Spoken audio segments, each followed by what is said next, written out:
I love really dearly says this: the private kiss, the public touch, the public touch must become the private kiss, or it will all fade away. And the point of the public touch is to lure you in to the private kiss. It's like a drawing. It's like, I touched you today, this is a measure of my goodness, but come and see more behind closed doors. Let me tell you something. Lovers love to be alone. Lovers love to be alone. How do you know when you love someone? Or how do you know when you know someone? When you can be alone with the person and there is no awkwardness and you're there for extended amount of time. In a blind date, or let's say you met a stranger, if you were locked in the room with that person for an hour or two, it's going to get awkward. You're not going to have anything to talk about. But if it was your best friend, if it was your brother, if it was someone that was close to you, you can be there and time will fly by and you're not even conscious of time. A lot of us were in the secret place, watching the time, making it tick, tick, tick, because we're on the clock 15 minutes so that we can get out. Do we really know him? Come on. Is he our friend? The test of someone who knows God is someone who's comfortable being alone with him for extended periods of time. But you have to start somewhere. You can't get it at conferences. You can't get it at events like this. It will fade away. You will go back to your old ways if you do not allow this to become a culture in your own personal life, that I must worship him, I must seek his face, I must behold him, because there is no becoming without beholding, and there is no displaying without becoming. Unless you behold God, you will not become his image. Unless you become his image, you will not manifest his image on the earth. And if you do not manifest his image on the earth, your purpose for existence is pointless. The Bible says in Romans 8 that for those whom he foreknew, he predestined to be conformed into the image of his son. How do you become conformed into the image of his son? You spend time with him in the secret. David said in Psalm 139, my form was not hidden from you when you created me in the secret, when you knitted me in my mother's womb. Away from open eyes, away from the public eyes. That's where he forms you. God forms his man. God forms his woman in solitude. We have to get to a place where the presence of God is the most important thing to us, because it will become anything apart from God if that's not the most important thing to us. When anything becomes more important than the secret place, I promise you it will be about the likes. It will be about the outward manifestations of power. It will be about healings. It will be about miracles. It will be about this and that and that and that. But if the presence has top priority, if being alone with God has top priority, then it becomes always about God. Why? Because you treasure his presence above all else. Keep looking at the time, because we need to take an offering.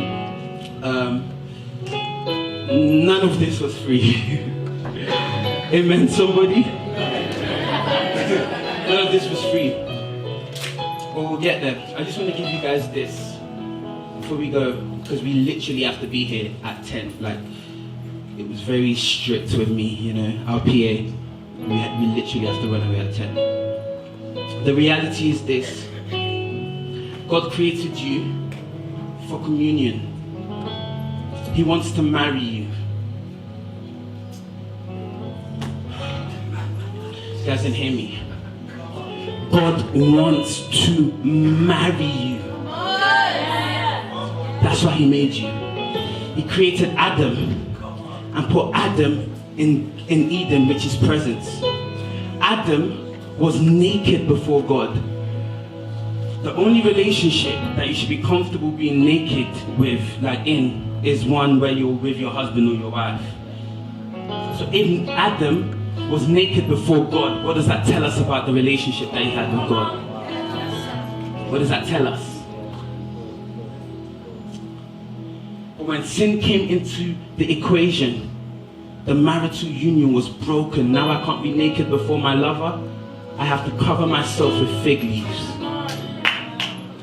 I'm not going to be naked in front of any stranger, you know.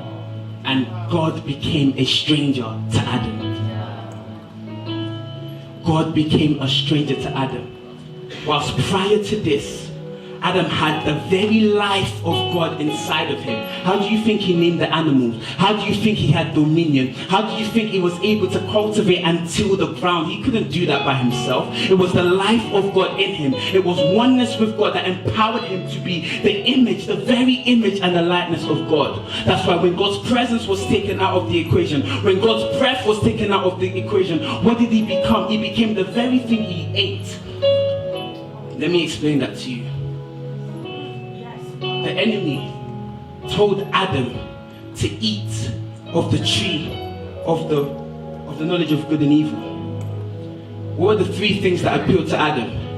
It was good for food, it was a delight to the eyes, and it was to be desired to make one wise. James 3:13 speaks of a wisdom.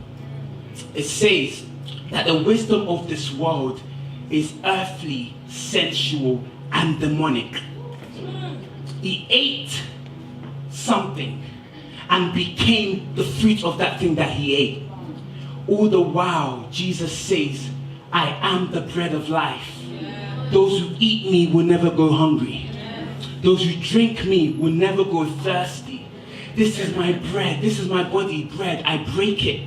I give myself to you. This is my blood. I spill it. Take me in and drink, because you will be the embodiment of that very thing that you're taking in.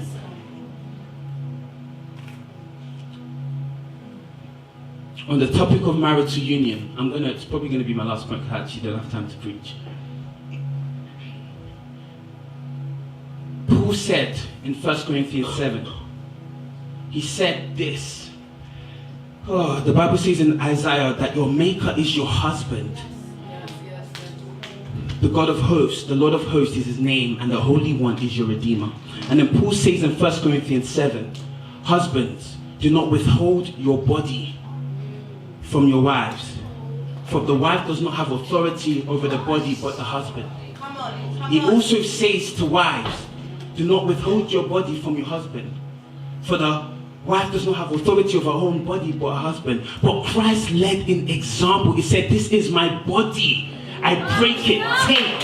He gave himself to you.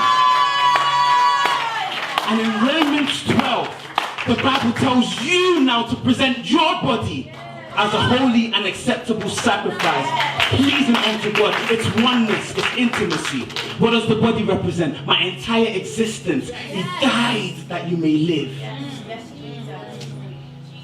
He died that you may live. Now you need to die for him to live in you and to live through you.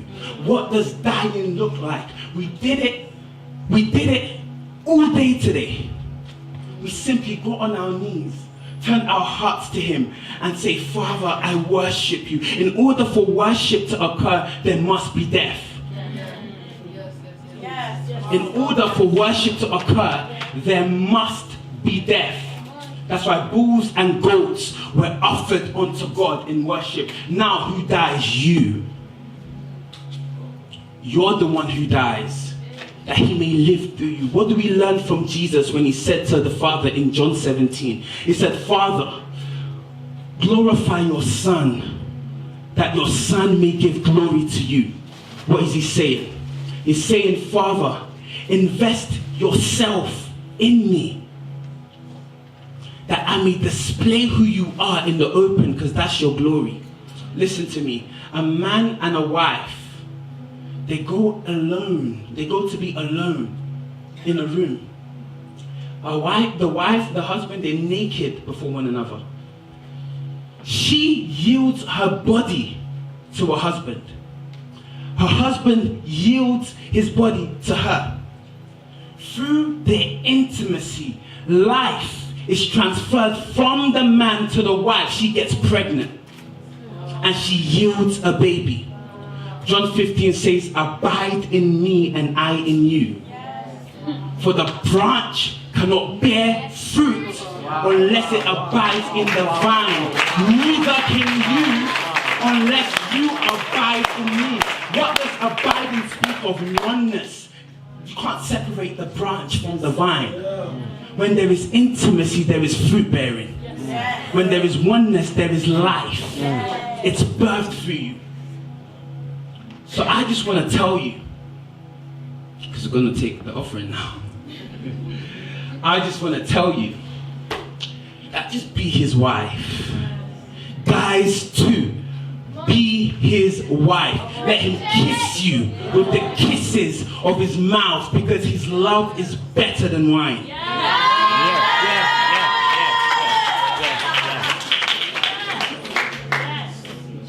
100%.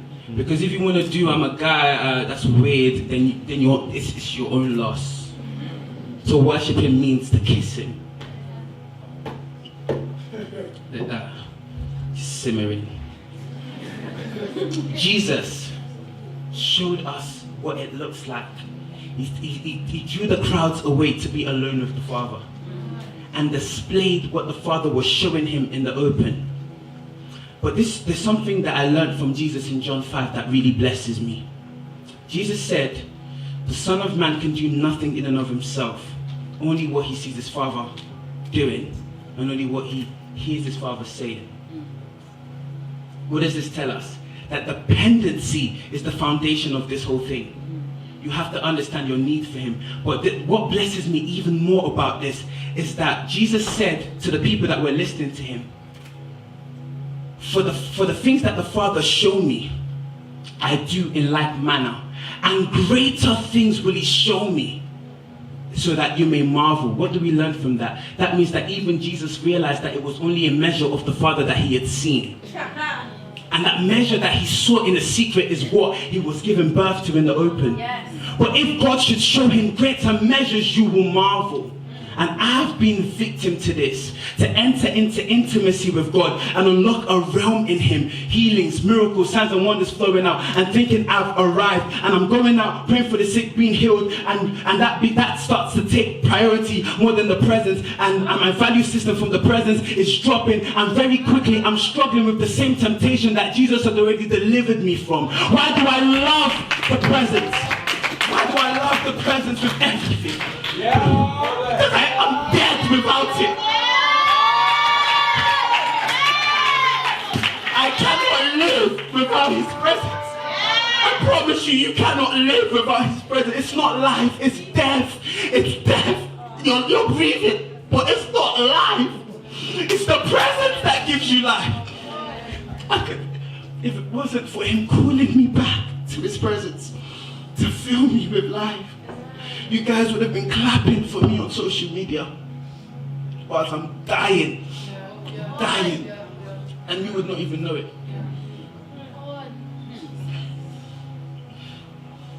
2017 was so hard, but the presence saved me.